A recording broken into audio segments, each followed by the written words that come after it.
Hey, Chicago, what do you say? It's the CHGO Cubs Podcast, and it is officially the offseason. Luke Stuckmeyer, Ryan Herrera, Cody Delmendo, all wearing black because it is a funeral after yet another season without the postseason for your Chicago Cubs. Hi to everybody in the live YouTube chat. I see Sarah's there. Gary Ross, the first comment of the offseason. Oh, yeah. Good to have you back, Gary. We missed you. We've missed Gary, for sure. He's ready to fix the Cubs, he says. Well, we'll start talking about that. Let's just acknowledge the fact that I said Gary would be the first comment, and then he was. Nicely predicted. Remember when I said 83 wins? 83 wins.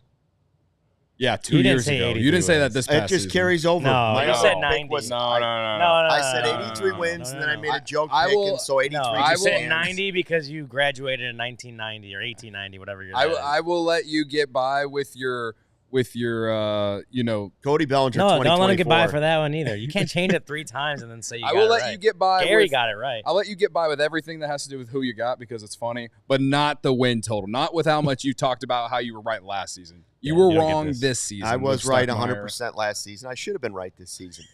Instead, the Cubs 83-79, deja vu, Cubby blue. What does 83-79 mean? We'll talk about that. We'll talk about things that went wrong this season for the Cubs, things they should have known were going to go wrong this season for the Cubs. We might talk about hate watching and Kyle Hendricks and some of the good things that will happen and did happen over the next couple of days, but also a little revisionist history. This is the way it played out. What if they had done this? How would it have played out? We'll get to that as well. I do want to point out that while Jed will make his season comments wrap up tomorrow, correct? Mm-hmm. That's the plan? Yes. So around this time tomorrow, we'll start getting some of those quotes and stuff will be coming in. We'll talk about that live at 11:30. That's the off-season podcast time, by the way, 11:30. And we'll deal with Jed tomorrow. I will just say this. They are closer to last place than they are to first place. 10 games out of first place, 7 games ahead of the Pirates. That's a problem. Yeah. I mean, we've talked about it on the show, and like this is what Council talked about a couple of years ago about like the gap between the Cubs and, obviously the Brewers, but even just like the teams in the playoffs, right? The gap, right? Like not just the division. Look at the wild card. They finished a game out of the wild card last year, and that's what we keep talking about. I think they'll finish at least 6 games back of the last wild card teams this year, depending. Obviously, the Mets and Braves have a doubleheader today, but they'll finish at least six games back of the wild card. So that gap got even bigger. The gap between they finished second place behind the Brewers last year, 9 games back. They're 10 games back this year. They haven't closed the gap from the last year, and that's at all. And so that's what Craig Counsell talked about, again, a couple weeks ago. Players have talked about it as well, like needing to, like Dansby talked about it a lot yesterday, and his message was just like, as simple as it sounds, like they just need to be better. They got to figure out how to be better because clearly 83 wins wasn't good enough last year. Clearly 83 wins wasn't good enough this year, and now they're going home. And that's when you have real playoff expectations, you got to put yourself into a place where you can make the playoffs. And throughout this year, throughout last year, they didn't put themselves and they didn't put themselves in a position to make the playoffs, and now they're packing up on Sunday night as other teams are getting ready they're starting to get ready for Tuesday when the playoffs start. Yeah, man, I've been thinking about this day for a while, and now that we're here, I'm kind of just like, in my head, I'm all over the place because I don't even know where to start. That's how much of a failure this season was. I don't care what anyone says. I don't care what the front office, what Jed's going to say tomorrow. I don't care that Dansby said that we just simply got to be better. Yeah, you said that at the end of last year, man. Like, everyone in my head, from the outside looking in, they all said basically the same things they said at the end of last year. And I get it. Like, what else are they going to say? So, like, it's understandable. But from fan perspective, from expectations perspective, from the fact that you're the Chicago Cubs and all three of us sat here and questioned many things going into opening day, and then we ended up being right about those questions, at least a large majority of them, maybe not all of them, but a large majority of them. The fact that we were probably right about a lot of those things, to me, says a lot about the front office and just the state of the organization. There's a lot of great things going on with the Cubs organization internally compared to maybe 5 years ago. But at the end of the day, you still haven't made the playoffs in a 162-game season for 6 straight years now. You haven't won a playoff game since 2017. And perhaps before 2016, I wouldn't, be using these things as things to be upset about because we were all just conditioned, same old Cubs, lovable losers, blah, blah, blah, this, blah, blah, blah, that. But when you win the World Series, you set a standard, man. You set a standard, and they haven't been meeting the standard. Our guy, Dom Frederick, that was like his slogan for the year, like the standard is the standard. They didn't meet the standard this year. They didn't meet the standard last year, even though there were significantly lower expectations. But the point is when you win a World Series and the fact that you haven't necessarily really done anything since then, outside of a few years after that, which again, I'm appreciative of those years, but when you get, every year goes by and you get further and further away from all that, fans and anyone watching really has the right to question what's going on internally with the Cubs. I personally don't know how they're going to fix this. I really don't know how they're going to go from an 83-win team to a 90-plus win team, because you look at this roster positionally and there's guys under contract. And the thing is they're all pretty good players. But as we've said all season, they don't have a star, a superstar. Maybe PCA develops into that next year. I hope and pray we'll get on my knees before I go to bed every night this offseason and look up at the sky and be like, please make PCA great because I need a star on this team. I legitimately might do that because I don't know how they're going to go into the free agent market. I don't know how they're going to act on the trade market this year based off their actions on the trade market the last 2 years. I have no expectations or confidence if they exceed my expectations in that aspect. If they exceed my expectations of that, I don't know if I'll even have the confidence that those moves will be right. That's where I'm at, man. My hands are up, and I'm exhausted. It's put up or shut up. This was the year you're supposed to make the playoffs, and you didn't. And honestly, they have to just look themselves in the mirror and say it's their own fault. Because, again, everything we said that was a question for this team turned out to be right. A large majority of it. Maybe not all of it, but a large majority of it. Whether it was, can ALLCITY be that guy in the 9th inning? We all said that we like him as a closer going into the season, but he didn't even do it for a full year, and also he has injury problems. He didn't even really have a backup plan if it didn't work out. We had questioned the offense, didn't have enough power. Luke, you've said it all season. And then, just having a consistent offense in general, whether it's power, whether it's the lack of power or not. This team yesterday was just another example of what this team has been all season. You scored 0 runs in the last game of the year against the Reds. I don't understand this team. It's hot or cold. There's no in between. There's no consistency. It's been like that for 2 years. How do you make it better? I legitimately don't know. Well, the Cody Bellinger question is going to be a big thing. Like what he does, if he opts out of his contract or not. It's going to be a huge thing regarding what they could do with the roster. Not just, if he opts in. Yeah, positionally. Well, opt in or opt out. Positionally, financially. That's going to answer. Well, it's not going to answer questions, but it's going to at least clear some things up about what holes you need to plug in, how much money you have to plug those holes. That's a huge question. We won't know that for 6 weeks or something like that. But that's as Cody said, there's not a lot of, doesn't seem to be a lot of avenues to fix the team by just going out and buying people or buying players, giving players money like free agents. There's not a lot of avenues to do that because you do have guys committed to money, not super long term, but not just. Then you don't have a bunch of free agents coming off the books this year, so that obviously makes this a little confusing of a time. And once Cody Bellinger makes his decision or has to make his decision is when we'll have a little bit more clear of a picture of what they can do in the offseason. But yeah, I mean, it's a team that had, like, I would say last year, I don't think that as disappointing as the 2023, the end of it was, I wouldn't say the team like didn't meet expectations. I think they even kind of exceeded the expectations based on, especially when we were in mid-June and they were 10 games under 500, right?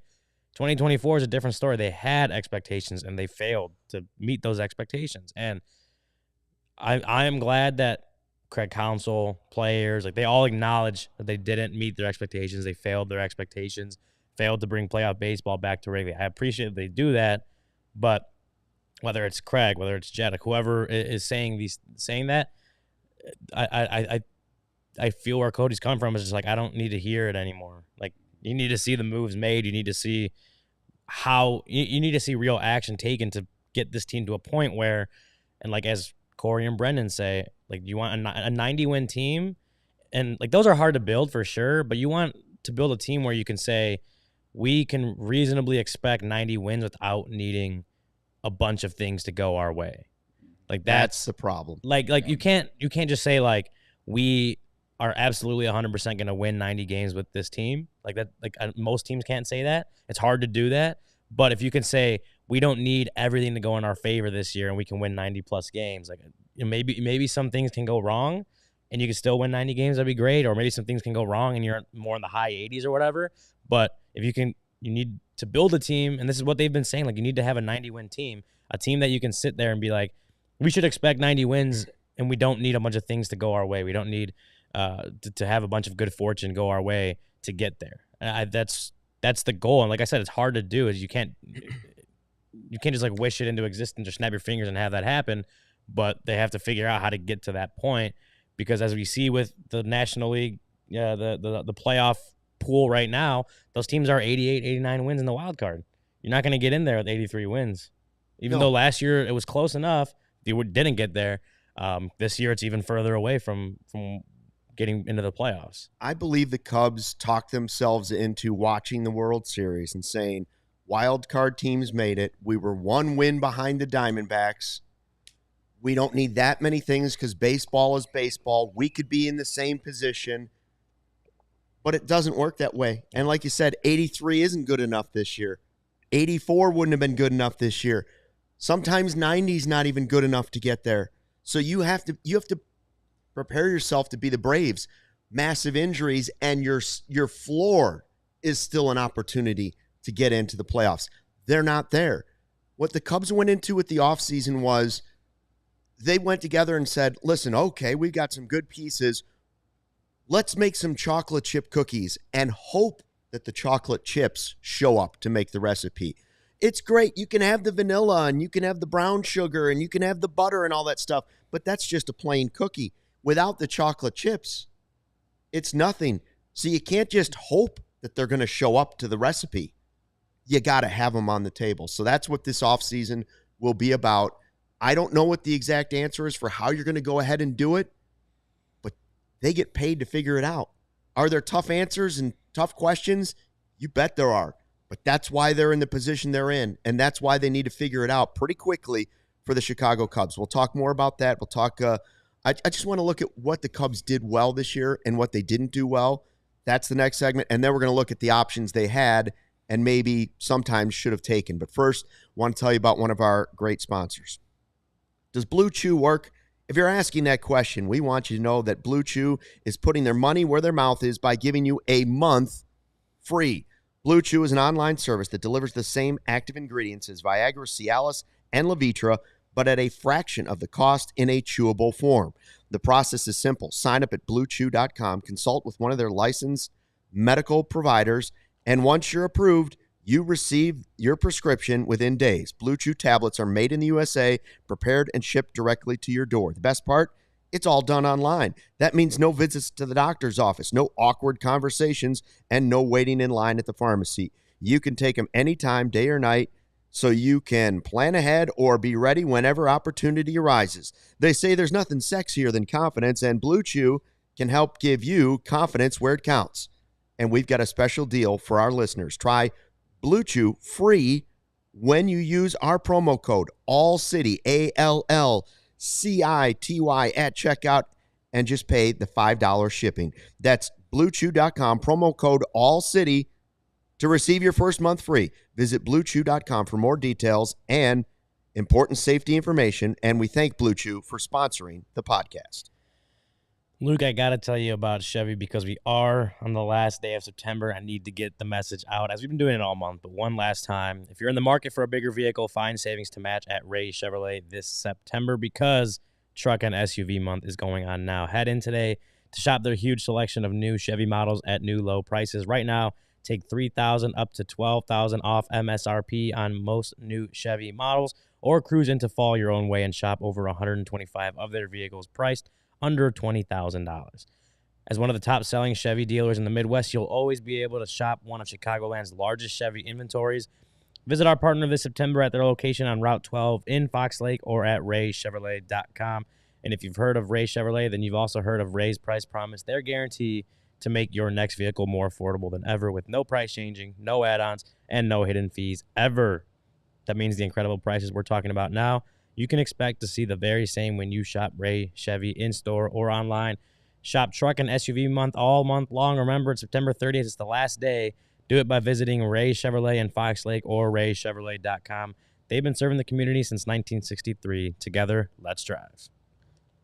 Talking about the Cubs' 83-win season, the live YouTube chat is up and running. Some good comments in there. I saw somebody was trying to say this team would be in the playoffs with David Ross. Well, one of the arguments was we knew we had questions at first base. We knew we had questions at third base. We knew we had questions probably at catcher. We knew we had potential questions at closer, yada, yada, yada, going down the line. But we could really bring back some of the same stuff, and we were right there, and Craig Counsell's going to get us some extra wins. The chat last year was Counsell's going to get us, he's worth this many wins. Well, we found out that's not totally true because players don't do exactly the same thing. But Corey and Brendan talked about projections. The projections were almost spot on for everybody. Yeah. Everybody was almost exactly, whether you thought that was up from last year or down from last year, the projections told you, the computer geeks and stats told you this is what's likely to happen. And you know what? Like almost every one of them was spot on. Yeah, I remember. So you're talking about individual players? Individual players. Yeah. And that's fine.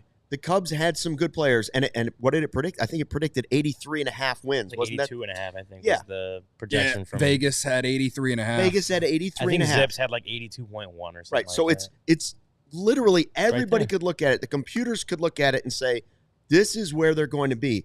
But the Cubs said, well, we can roll the dice and hope that some of these things happen or two of these things happen, and it'll be just enough, along with Craig Counsell, to push us over the top. Yeah, I remember seeing those projections when they first came out, whenever it is, March maybe, and like seeing like basically all like the main core guys or whatever, the main veteran guys, your everyday players, and even some of the pitchers. It was like regression across the board almost. I remember seeing that, and I was like, really? Like everyone's gonna regress? And yeah, like you said, turns out a lot of those were pretty accurate, or at least in the ballpark, right? And that's the problem when you're relying on mostly the same team that didn't get you to the playoffs last year. Like the comment about Ross, like if you think Ross gets you 6 more wins, 7 more wins to get you in the playoffs, like I'm not saying he can't. I just don't know if it's. I just don't put a whole lot of stock in like this manager is worth this many more wins than anything. I think the managers can put players in the best position to succeed, and the good managers are really good at that, whether that's late inning bullpen moves, whether that's giving guys, staggering days off so you're not missing 3 guys in the same game. Like managers do a lot of things behind the scenes to put their players in the right positions, and the coaching staff helps with that as well. And that's why really good managers are good at doing, and like especially with, again, in-game decision-making, late bullpen moves, pinch hitters, whatever. Really good managers are really good at doing that stuff. But I will say, like, it ultimately comes down to what the players do. And when we're talking about players, ultimately, a lot of guys regressing, I don't think there was I think Dansby, like, at least offensively, he saw a decent chunk of regression, but I don't think, like, Seiya had his best offensive year. Bellinger regressed closer to like a 110 or WRC plus, whatever it is, right? When your team as a whole, playing wise, regresses, then I just don't think the manager has as much influence on that as I don't think any one manager can do a whole, like, I don't. Foolish to think Council was going to give you 8 wins. Foolish to think Ross would give you 8 and that's wins. what I'm saying. I don't see another manager out there in baseball that, like, you plug him in where Council was at this year, he gets them into the playoffs. Right? I don't think the manager has that much, like, power to change that, just because it ultimately comes down to player performance, and the player performance this year just ultimately wasn't good enough. Whenever people bring up this conversation of, oh, David Ross would have got us more wins, that I bring up the point of how many one-run losses this team had in the closer role. The Cubs were top 5 in most blown saves this season, all right?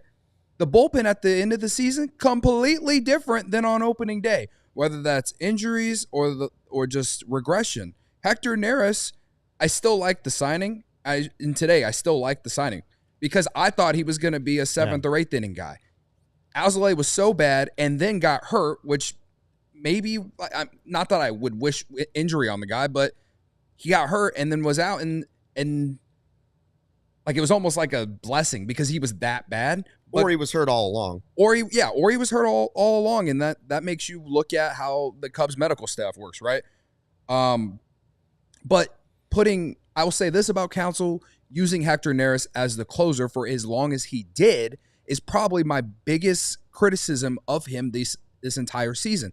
At the same time, though, he didn't trust anyone because there wasn't a lot of experience in the bullpen. So it's a criticism. It's also one that, like, it at the end of the day, it makes me look at the front office the most. Yeah. Everything that I've said all season, it points at the front office. Yeah, and I think that's part of, like, what I'm trying to say is, like, when I say it comes down to what the players do on the field, if you're not putting the best team out there that you can, like the White Sox, right? Like, the players can try their best or whatever, but when you're just putting out bad lineups up and down, bad rotations, bad bullpens, you can't expect them to do very well, right? The Cubs, I will say, like, they have a good team. I still believe they have a good team, but could the front office have put a better team out there? Yes, and I think when you're talking about this team having an improved record, it doesn't come down to Craig Counsell for me or David Ross or whoever. It comes down to, like, who was on the field and how do they perform, and that goes to all over the organization, including Craig Counsell too. I think Craig Counsell does deserve a share of the blame as well. I'm not absolving of any blame. He does deserve a share of it. I just don't think his influence is as big as what other areas of the organization, their influence. Don't they have a lot of players that WRC plus is right? Nice. That's a good player. That's an average player. That's a slightly above average player. You can't have good, nice, and slightly above average and hope it's going to turn out to be great. It doesn't add up that way sometimes in baseball. Like, there aren't too many players on the Cubs where I say they have to get rid of that guy. But that's the problem of the offseason. It's not that simple of saying, for a couple years I said, just start increasing the talent. Yeah.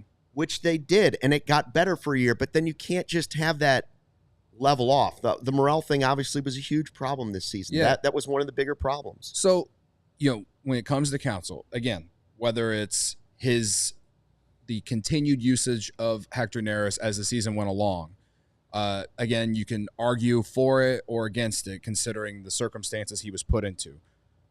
How about the fact that he rolled into opening day with Christopher Morel playing third base, something we all wanted to see. We all felt like he had to do it because the third base was the only open spot. That said, his defense was terrible, right? And then it hurt his offense too. At least that's what it feels like. He ended up going to Tampa Bay, and things at this point haven't been any better. If anything, they've been worse. So I don't know, but either way, the Cubs banked on Christopher Morel taking that next step, and I'll put my hand up. I thought that this year he could be an all-star player. I thought he was really going to take that step. I think a lot of fans thought that. That's no hot take. Hoped it for sure. I think part of that was when thinking about back to when Craig Counsell first said we're gonna give Morel a chance to try to play third base back in spring training. You look back, Ross wasn't playing Morel at third base by the end of right. pretty he much didn't play him at third season. base at all. We all sat here. He did in 22. He did in 22, but last year he wasn't. Yeah. And I think the reasoning is Ross didn't think he could do it. Right? Ross didn't think he could do it. Craig Counsell, not that he was sure that Morel could do it. I do think Craig Counsell thought if this guy can play serviceable third base, we can put him out there every day. The way that changes the lineup, that's huge because think about it. Morel, them not giving Morel that chance at third base all year, he was DHing a lot of the year. And then what do you do with Suzuki? What do you do with Bellinger? What do you do with PCA, right? A lot of those questions can be answered or at least make it easier to make those pieces fit if Morel can at least just play third base. Right. And so I understood why you wanted to try him out there. It obviously just didn't work out, and they had to make that trade. I'm just saying that, and again, I agreed with that. I wanted to see it. No, yeah, I think just to see. I think it was the right move for a while. For sure.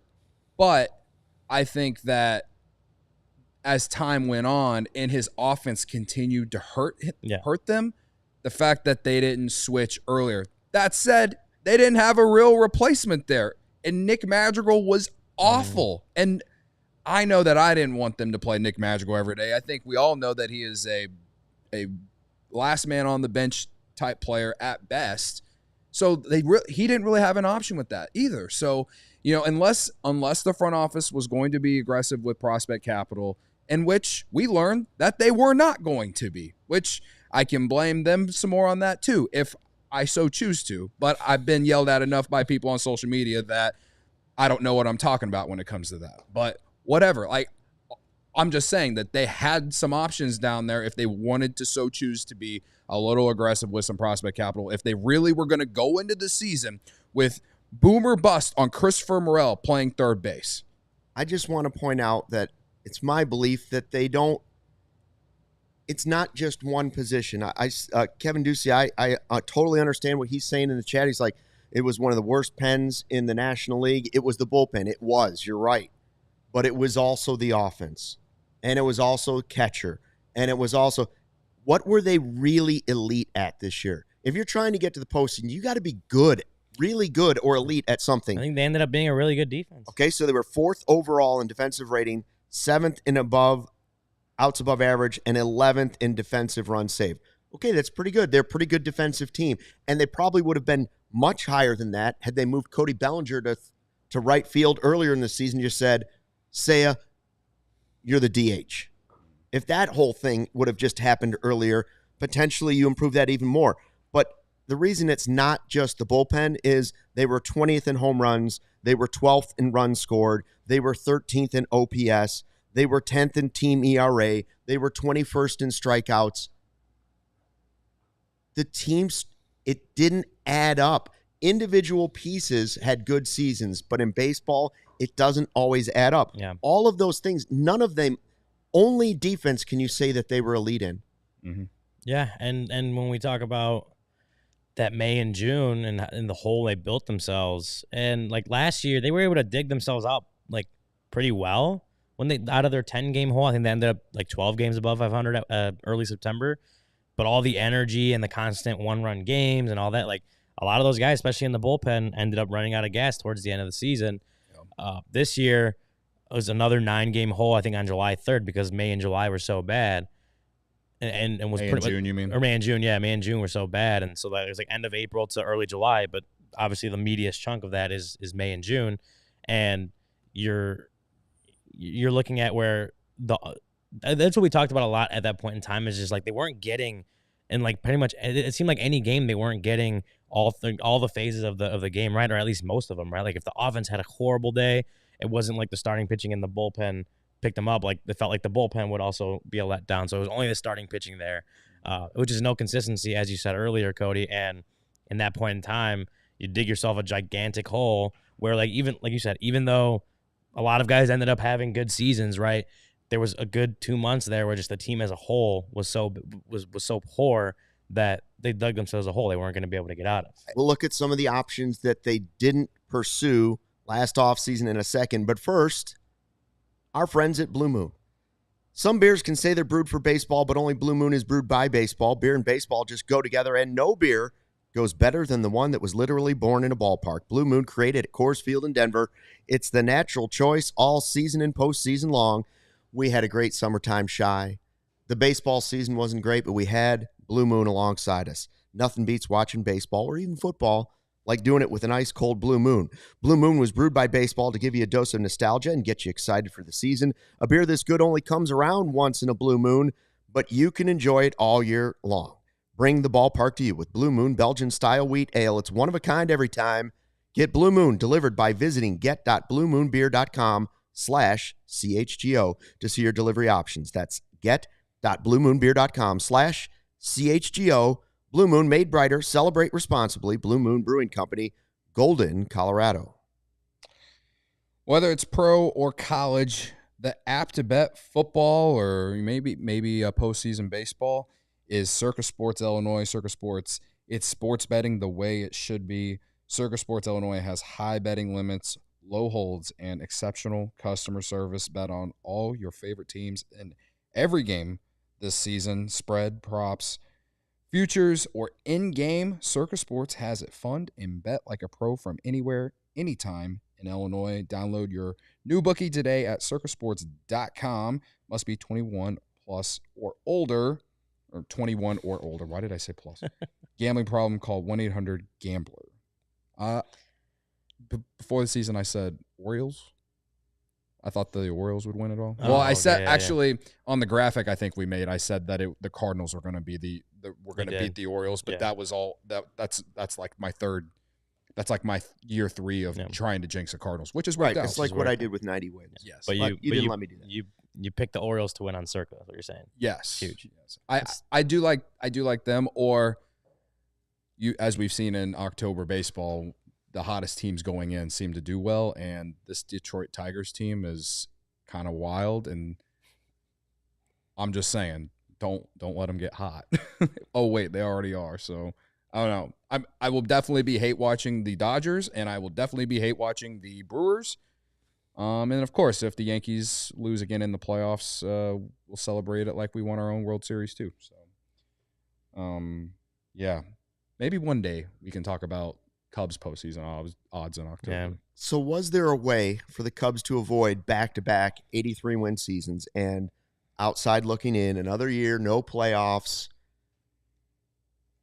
fans that aren't happy, although almost 3 million showed up? Is that right? Yeah, 2.9 something. Just short of 3 million, sixth in attendance again this year. So, the beer was flowing at Wrigley Field, but the production didn't live up to what the fans were providing them. So what were some of the moves we talked about all offseason, or the chat threw out there and we're like, do this, do this?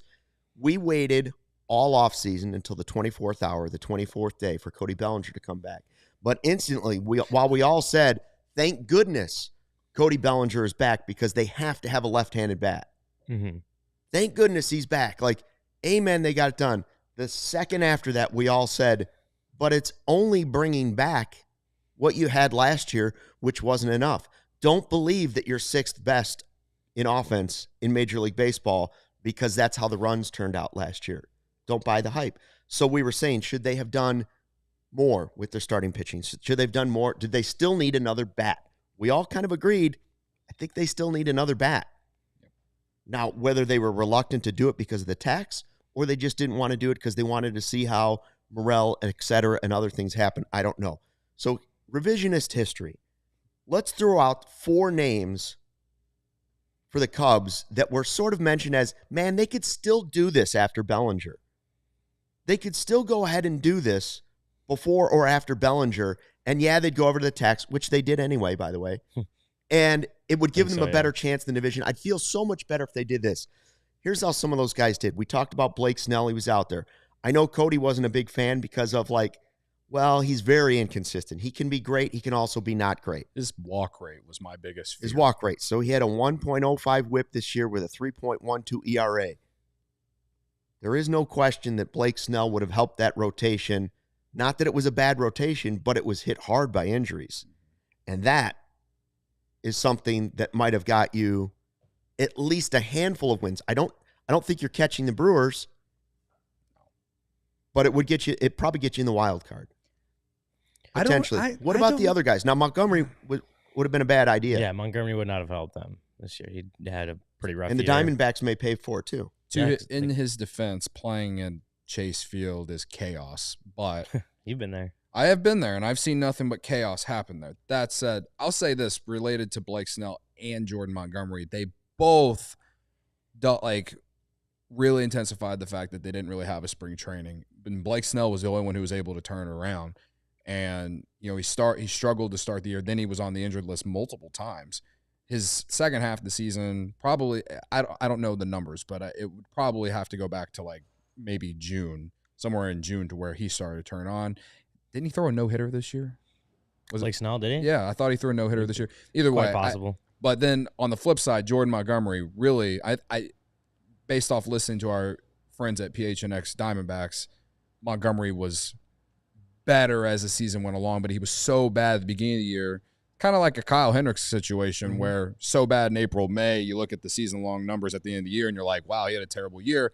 I would argue that Kyle Hendricks was better in the second half of the year, or at least once they were forced to put him back into the rotation once Jordan Wicks got hurt the second time. Mm-hmm. I feel like he's not the reason they're missing the playoffs is in as big a fashion as a lot of casual fans would say. That's not the point. But either way, Montgomery, big disappointment for the Diamondbacks this year. So yeah. Now, Matt Chapman was not. Right. Out of the list of 4, if you go and look at those, the two Snell would have helped, no question. Chapman and Alonso. Now, Alonso would have given you certainly more home runs than Bush. Right, but you traded for Bush. Right. Right? So Barb would still have Jackson Ferris, potentially, maybe. Who knows? Alonso would have given you way more power, which they did. 34 homers. They did lack, but his WAR, F-WAR, very similar to what Michael Bush ended up with at the end of the season, correct? So I guess if you're just going by WAR, it's a little bit of a wash, but he would give you a number that you do drastically need, which is power. How many homers did he hit? 34. 34. And he's still playing. Yeah. Chapman, on the other hand, is the guy with the high WAR at the base, the position that you really struggled at all year long, that you probably could have had. The question is whether or not you really wanted to gamble on Morel that much at third. Did they really know Morel? Were they trying to give it to Morel and say, we hope he really can do it? Or how much of the Cubs organization said, pretty sure this isn't going to work at third base, but we got to try? I don't know. I think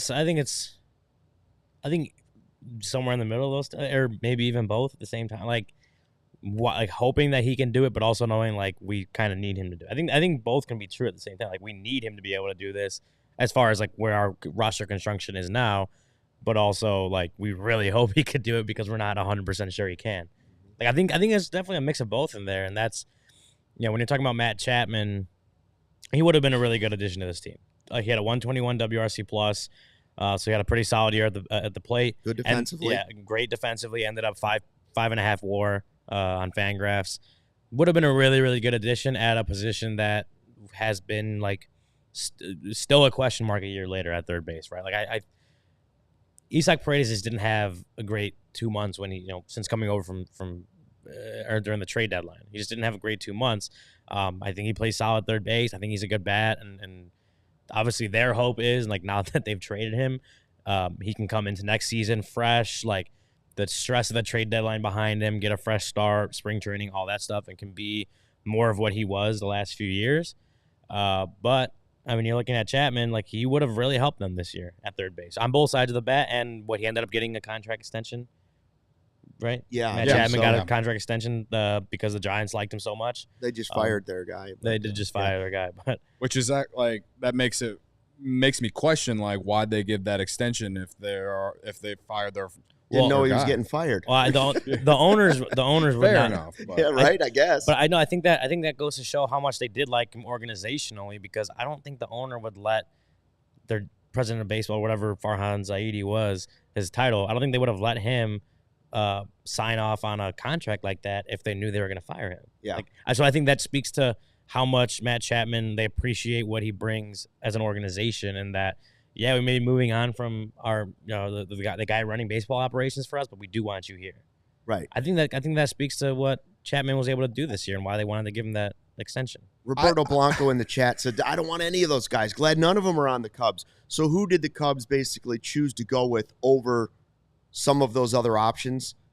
Obviously Bellinger. But as I've said, they still could have added some of those players after Bellinger to their mix, right? Michael Busch turned out to have a pretty good season. Was it a great season? No, but it was a really good rookie season. I guess the pitching, they chose Wicks and Assad over Wicks, Assad, Ben Brown, go down the list. Yeah. Hoping Cade Horton would be up and not get hurt. Because what the hope, they chose that over going the route of Snell or Montgomery. Yeah, because the hope, well, I guess like Tyone starting the season on the IL changed. Steele got hurt in game one. But like it was Steele, Imanaga, Tyone, and who am I missing there? Wicks.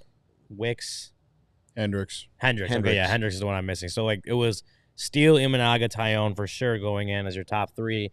Hendricks coming off his good 2023, hoping he could fill in as a 4, and then your 5th was one of these young guys, like whoever did it, right? I think Wicks probably would have been the guy had Tyone not gotten hurt. I mean, clearly you add a guy like Snell instead of one of those guys at the number 5. You're talking about, I don't know, one of the best rotations in baseball. Maybe you can move on from Hendricks or move him to the bullpen earlier than you did because of all the other injuries that happened. Like, I don't know. Like it's. Well, and adding it would have been helpful for sure. If you were going to give up on Morel, which I know a lot of people didn't want to give up on Morel, eventually they did. But if you were going to give up on Morel early instead of late, and you put Chapman as your stopgap for a couple years at third, your defensive numbers are even better. Your 4th, you'd have probably been number 1. That's just my guess. If you put Chapman at third over Morel and Paredes, but they think they've sort of solved that. The problem is like. I don't know that any of those are the perfect answer, but there's a couple moves in there that would have gotten them closer. This offseason, those types of moves right there that I'm talking about, just the money moves, they're going to have to be better than that. Better than making those choices. Yeah. Go ahead, Cody. You've been trying to talk. I don't think Matt Chapman puts this team over the top because we all know that they weren't going to sign Matt Chapman and Cody Bellinger. Now, if they were going to sign Matt Chapman and Cody Bellinger, and you already went over the tax anyway, sure, I would have been for it, and then you would have DH'd Morel. But like you said, Ryan, if they did that, then that takes away roster flexibility. Say is going to be playing right field. When does PCA come up? When does his development start to go? Like those were the reasons that I wanted Morel to play third base, or at least get that opportunity and pass on Chapman, because I wanted to see PCA come up and be able to help this team. Obviously, like, sure, did Chapman have a way better year than I thought he would have? Yes.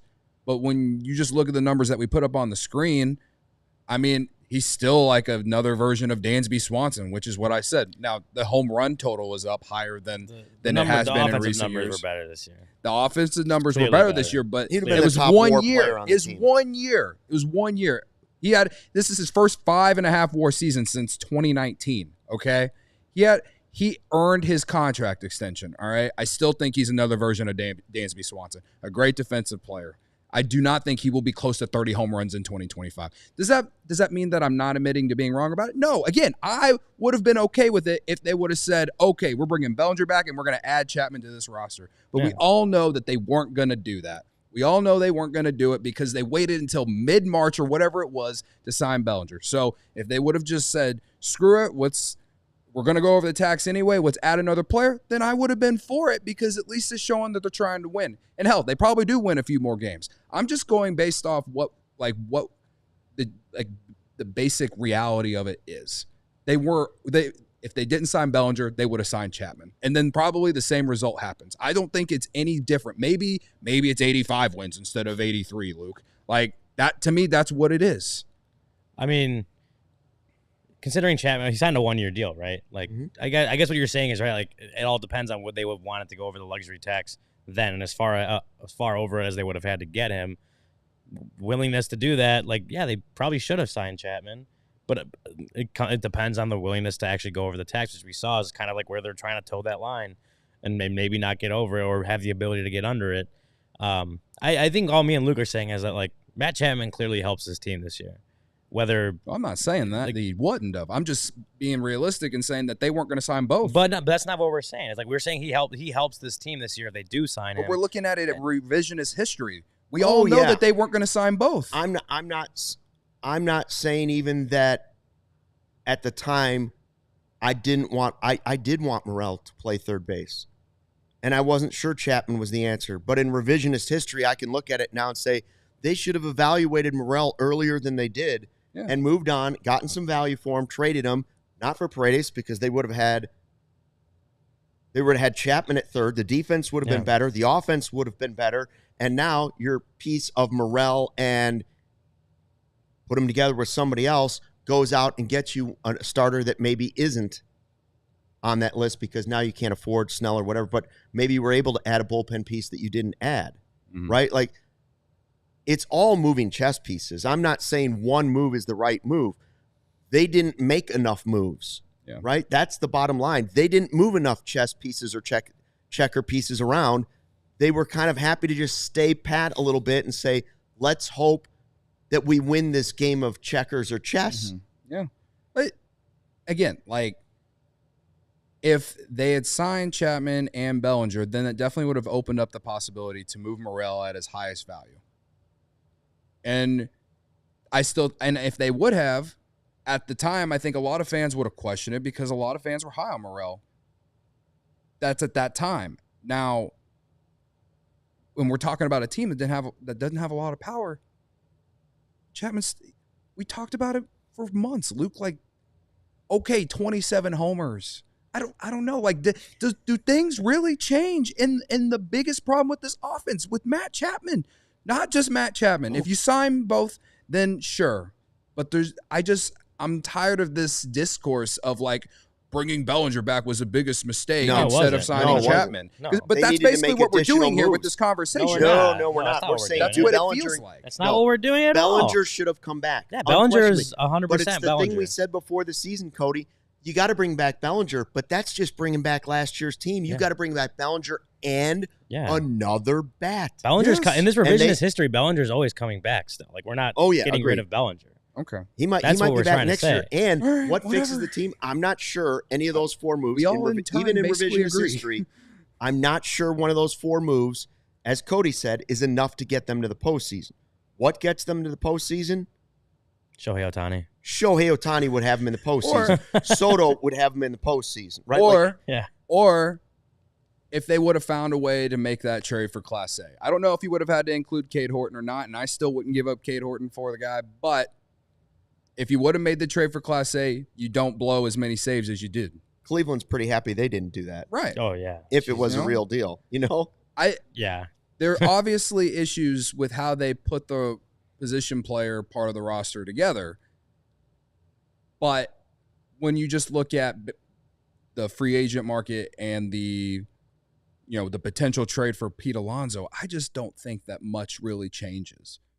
And I don't like the starting pitching was the biggest strength of this team outside of defense. Like, I don't think Blake Snell or Jordan Montgomery changed things either. Maybe Jordan Montgomery's numbers are better because Wrigley was a bottom 5 ballpark in terms of, like, offensive production this year. Maybe these numbers are a lot different then, but I just think at the end of the day, like, they had to bring back Bellinger and add another bat. And in their eyes, that other bat was bringing in rookie Michael Busch.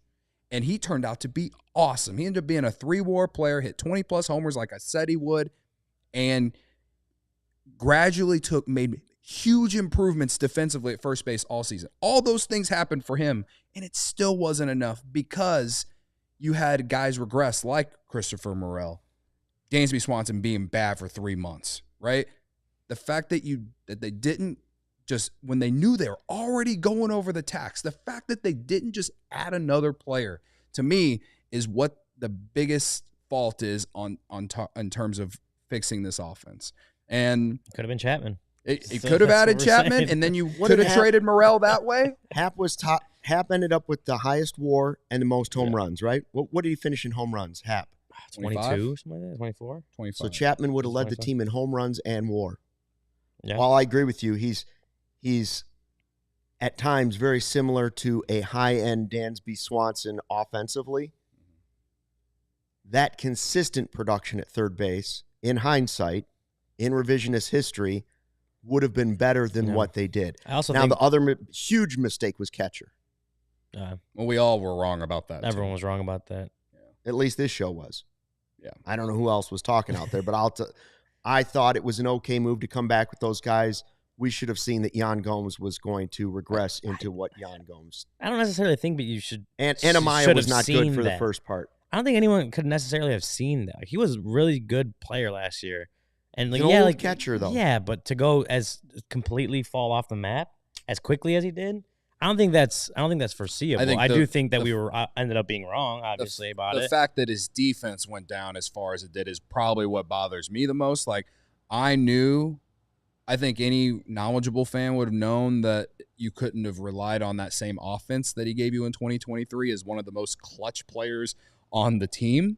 But the fact that his defensive metrics went severely down too is kind of like something that I feel like the Cubs should have known or at least prepared for. I think that's the thing is like you have to prepare for those types of things. That's why, like you were talking about with the Braves, like with all those injuries to, Albies, Austin Riley, Acuna, like getting hurt not even before the All-Star break. Like they had, I wouldn't say they were the greatest, replacements, but they're still going to probably be in the postseason unless they get swept. Those three guys are better than anybody on the Cubs. Right? Like all I'm saying is they have depth. I think they have really good depth at starting pitcher or in like guys you could probably use in the bullpen. So it's like a mix. But when it comes to position player wise, they didn't have good depth this year. And the only reason that any of us maybe have talked ourselves into maybe the fact that the only reason that some of us thought maybe they would have good depth on the offensive side of the game was if they were going to be somewhat aggressive with prospect capital. And then they weren't. So maybe having some faith in Madrigal being a solid bench piece was dumb to look at, even though he was fine, I guess, in 2023. But, he was a minus WAR player this year. He was awful, all right? And he got hurt. Before we go, I got a question for you, and this is going to be hard for you to answer. Which was cooler this weekend? The way Kyle Hendricks finished at Wrigley Field, basically a standing ovation before every inning, all those things. Oh, by the way, Cody's going to prepare the end-of-season beer bat for you, presented by our friends at Blue Moon, of course. Was Hendricks' finish cooler, or was the coolest thing he did all weekend, or was it bro hugging Sammy Sosa at Club 400? Was it meeting Sammy Sosa and embracing your idol, or was it watching another one of your favorite players potentially leave the organization in almost perfect fashion? Perfect fashion would be like David Ross. They win the World Series and they carry him off on his shoulders. I mean, I wasn't at the game itself on Saturday, but I watched the game at home, and Did you almost weep? I mean, it was an incredible moment. Him coming off the mound, that was Kerry Wood coming off the mound to his son's arms. That's exactly what we wanted. That was exactly what that was, and so I And mean a that shutout. was. And he deserved it, See, if he would have taken him out after 4 innings, he wouldn't have got you that don't moment. take him out. You got to have somebody ready. I mean, and I'll say this too, and this is not to take anything away from his performance on Saturday, but the baseball gods showed up. Yes, they did. And Howling the wind. wind was blowing in, man, and he even gave up a few line drives that Patrick Wisdom managed to catch. Yeah. It was like the stars aligned for one day that was Kyle great. Hendricks to be able to have that kind of start that he's going to remember the rest of his life, and Cubs fans will remember the rest of his life. Again, not to take anything away from him, he was pretty good for most of the day, but the baseball gods showed up. So is the beer bat chug dedication to Kyle Hendricks on the way out, or to Sammy Sosa for working his way back into your heart? As if he'd ever left. He's always been in his heart. As if he'd ever left. I mean, I don't know. This beer bat, the whole reason I'm even doing this is just to wash away this entire season. This is not for anyone in particular. It's a palate cleanser. This is a palate cleanser. Yeah. Like, this was the most exhausting season of my adult life. Maybe 2019 was worse because I think there were a little bit higher expectations for sure, even though you didn't sign Bryce Harper and you instead signed Daniel Descalso and whatever. That's a whole nother conversation. But, I mean, as we've said this entire show, this team was expected to make the playoffs. And instead, we're sitting here on September 30th talking about who to blame, why they didn't win, and how they're going to get it right. And when we end the show, we're still going to have these same questions and not know where we're going. And we're going to do it again tomorrow, and then the next day, and then until whenever. Do the beer bad. I don't want to ever compare Blue Moon to a colonoscopy prep, but that's what this is. Literally, he's been letting it warm up. You're cleaning yourself out, Cody. Go ahead. Well, I was going to do it at the beginning of the show, and then, so whatever. I didn't try to let it sit. This time. All right, so here he is, Cody Delmendo. For all of you, what was your record this year? You had one in like 9 seconds. As soon as the touch anything under 10.25 is what we call a quality chug. Yeah. Okay. Let's see what he's got. When a beer touches his lips, Cody Delmendo washing away this season. There you go. It's underway. Here he goes. He's going. Steven has the official timer. This is faster than I expected, but this is where he sometimes struggles, like the Cubs offense right there. 9:15. Is that the best one of the season? God. That's an omen. That's an omen of great things to come in the offseason. So when you let the fastest one in the year warm up for an hour. Let it warm up. You finally took my advice on that. I've been saying that for so long. You were just taking a cold beer and trying to chug it. That's the so point, hard though. to do. That's the point. On the All Big Ten show, men separate themselves on the All Big Ten show, Sean said that I put them in microwaves and then they put that clip on the internet for people to see. That was great. I was like, that's not what I do at all, but I wanted to say though that the Hendricks thing, like, it was I didn't think the TV and like Markey did a pretty good job of capturing it. I don't think that they did it I don't think TV did it justice of how loud it was in there. Yeah. When Sweet Emotion came back on, and like I was like obviously staying alert for when it would happen, but like I see Tommy Hotovy coming out, and we know Tommy Hotovy's been on the show a couple times. They love him, and Hotovy's basically been there Hendricks' entire professional career. And so I see Tommy walking out, and like my first thought is just like, oh, it's a mound visit. Like they don't, pitching coaches don't make pitching changes. He does a little thing to the side, and we're like, oh, it's not just any old mound visit. And like, you get a little teary eyed there. Like it was a special moment. The press box got a little teary. Even some of the people in the press box got a little. Dude, it was an emotional moment. But I'm like you guys said, like I'm happy that Kyle not just had the moment coming off the mound, but like did really well that day. Like had one last. If this is it for sure. Had one last like really good professor-like performance at Wrigley Field. Yeah. Like that was for a guy that has meant so much to the organization in the last 10 years and was there, as we talked about last week, at the peak when they needed him.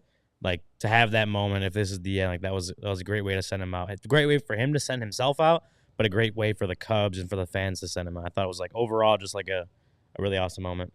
Yeah, I mean, it was an incredible moment watching on television. So, yeah, I mean, the Sammy thing. Shout out to Club 400. Shout out to Stu for putting that together too. I didn't find out how much he raised, but we will try and find it. They were trying to reach $1 million.